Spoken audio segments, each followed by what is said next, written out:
السلام علیکم ورحمۃ اللہ وبرکاتہ۔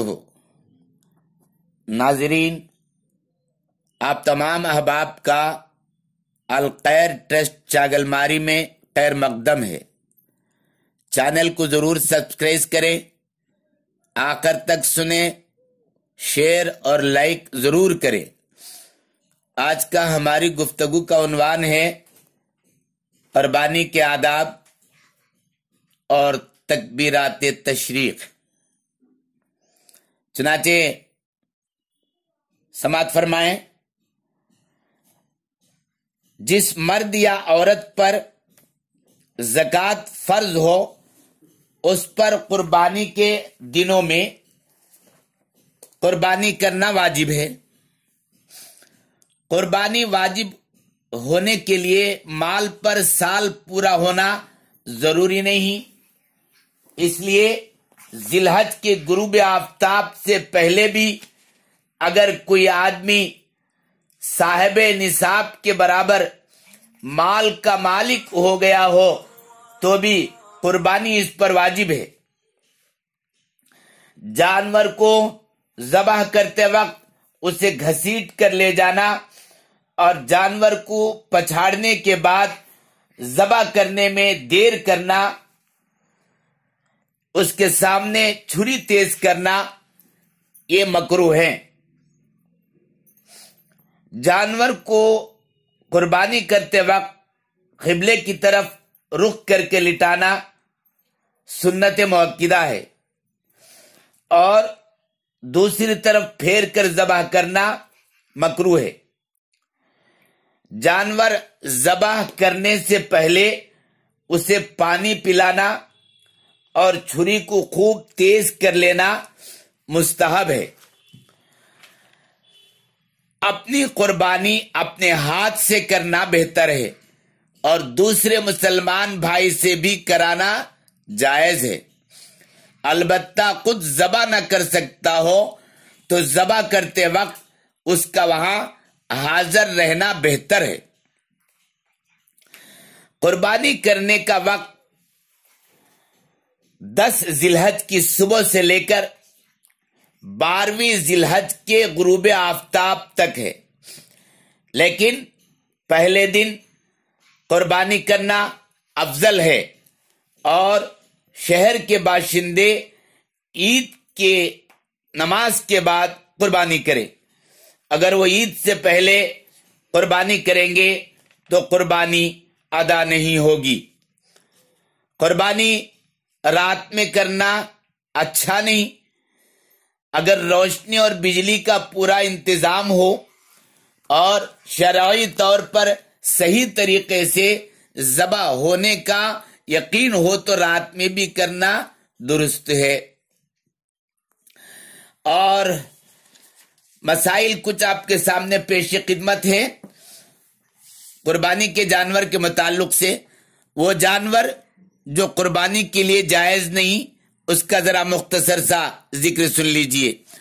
قربانی کا جانور مکمل اندھا ہو، کانا ہو، یعنی 1/3 آنکھ سے اندھا ہو، اسی طرح سینگ جڑ سے اکھڑ گیا ہو، اسی طرح 1/3 1/3 یا اس سے زیادہ کٹی ہو، اور کان پیدائشی طور پر دونوں یا ایک کان نہ ہو، اور 1/3 یعنی 1/3 یا اس سے زیادہ کٹا ہو کان، اور اسی طرح دانت بالکل نہ ہو، زبان یعنی جیب اتنی کٹی ہوئی ہو کہ جس کی وجہ سے چارہ نہ کھا سکتا ہو،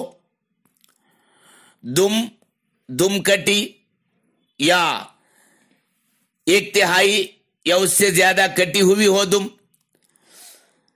اور ٹانگ اتنا لنگڑا ہو کہ صرف 3 پاؤں سے چلتا ہے اور چوتھے پاؤں کا سہارا ہی نہیں لیتا ہے، تو یہ جتنے بھی وہ جانوروں کے اوصاف بتائے ہیں یہ سب ناجائز ہیں۔ مزید مسائل اور احکامات حضرات علماء کرام سے معلوم کریں تاکہ ہماری قربانی درست ہو۔ قربانی شریعت کے حکم کے مطابق جن جانوروں کی قربانی جائز ہے وہ یہ ہیں: اونٹ، اونٹنی، گائے، بیل، بھینس، بھینسا، بکری، بکرا، دمبا، دمبی۔ قربانی کے لیے اونٹ کم سے کم 5 سال کا، اور بھینس، بھینسا، گائے، بیل یہ 2 سال کے، اور بکرا، بکری، دمبا، دمبی 1 سال کے ہونا ضروری ہے۔ اگر کچھ بھی عمر کم ہوگی تو پھر قربانی جائز نہیں۔ ہاں، دمبا ایک ایسا جانور ہے کہ دیکھنے کے اعتبار سے بڑا معلوم ہوتا ہو، لیکن اس کی عمر کم ہے اور 6 یا 7 مہینے کی عمر ہے۔ سال کے جانوروں میں اگر چھوڑا جائے دمبوں میں تو ان کے برابر نظر آتا ہے، تو اس کی قربانی جائز ہے۔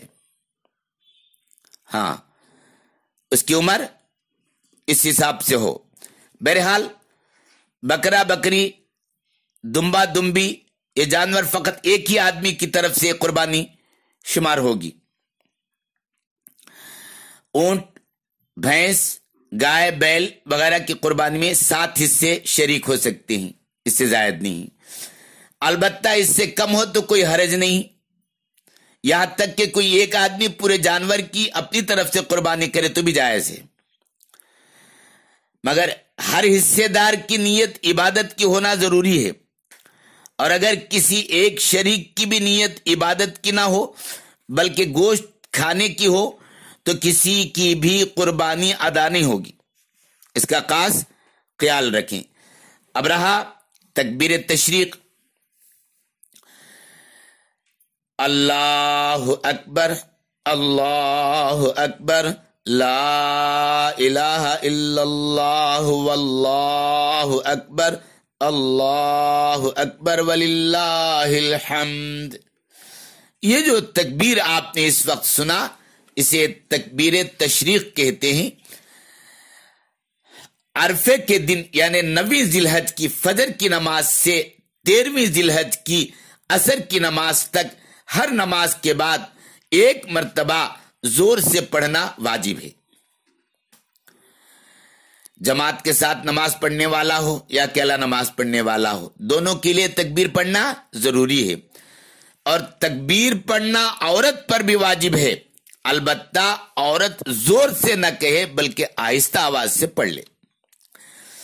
ایک درمیان میں ایک بات آپ کے سامنے عرض کر دوں کہ یہ تکبیر تشریق ہے کیسے ہم پر واجب ہوئی، اس کا ذرا ذکر بھی آپ سن لیں کہ جب ابراہیم خلیل اللہ علیہ السلام نے اپنے لقتے جگر سیدنا اسماعیل ذبیح اللہ علیہ السلام کے معصوم گلے پر چھری چلائی تو آسمانی دنیا یعنی فرشتوں میں ایک ہنگامہ، شور بپا ہو گیا، اور جبریل امین بے اختیار پکار اٹھے، بول اٹھے، اللہ اکبر، اللہ اکبر۔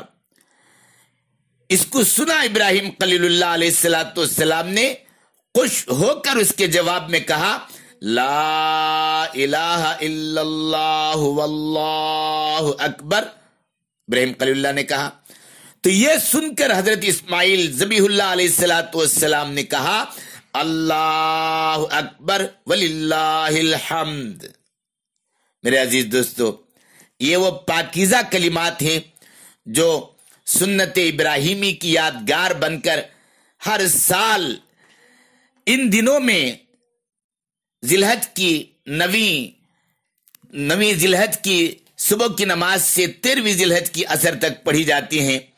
اللہ ہم سب کو اس پر عمل کی توفیق نصیب فرمائے، آمین۔ وآخر الدعوانا الحمدللہ رب العالمین۔ السلام علیکم ورحمۃ اللہ وبرکاتہ۔